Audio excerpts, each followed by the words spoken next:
The cake's fine on its own, but the things you can do with icing, like the decorative elements that you can add. I said, nowhere else on this quilt is there curved cross hatching. Nowhere.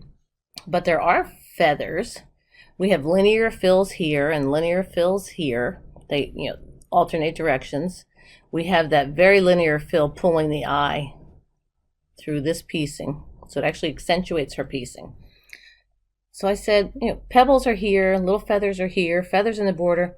I'm putting feathers in these fan blades because the curved cross hatching would have been out of place, even though it looked great on the drawing. You can draw something and it's very two-dimensional. It's just flat. It's a drawing.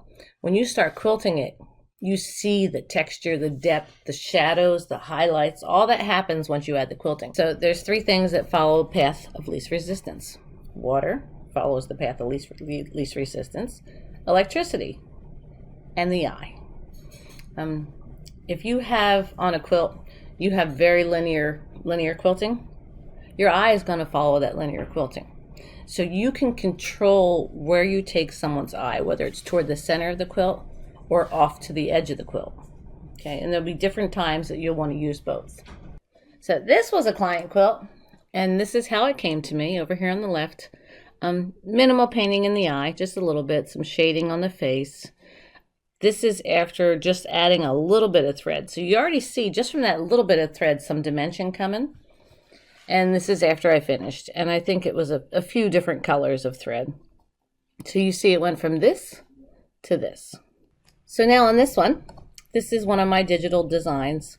And it's just quilted. And whenever you put it on solid fabric, it looks like it should be a whole cloth. So yeah, that looks empty to me. But if you had put that on a pieced quilt, on a piece block, it would have been perfectly fine.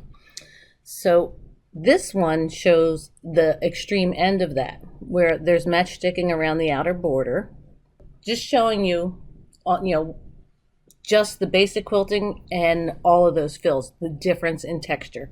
And it never ceases to amaze me. I can look at these things and be like, wow, what a difference